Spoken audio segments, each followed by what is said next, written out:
আজকে হবে ঝুরি আলু ভাজা, তাও আবার কোনো রকমের শুকানোর ঝামেলা ছাড়াই। লাগছে আলু 250 গ্রাম, চিনেবাদাম 20 গ্রাম, কারি পাতা 1 গ্রাম, লবণ 1 চিমটে আর সাদা তেল 250 মিলি। আলুগুলোকে কেটে জলে ভালো করে ধুয়ে তারপর এইভাবে কুড়ে নিতে হবে।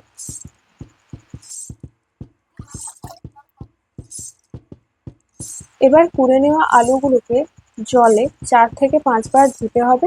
আমি এখানে পরিষ্কার কাপড়ে প্রতিবার ছাঁকার সময় ব্যবহার করেছি, যেহেতু আলুগুলো খুব মিহি করে কুড়েছি তাই।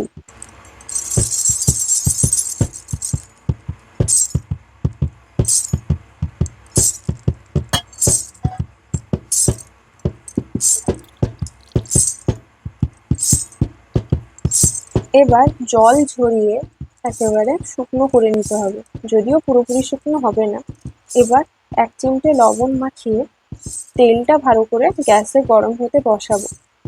যেমনটা বলেছি 250 মিলি সাদা তেল নিয়েছি। তেলটা গরম হবার পর আমি আলুগুলো দিয়েছি।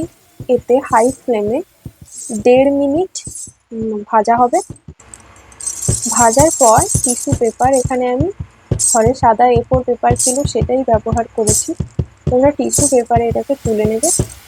তারপর সেই ভেজে রাখা আলুগুলোকে আবার ভাজতে দিলাম, এটাও 1 মিনিট।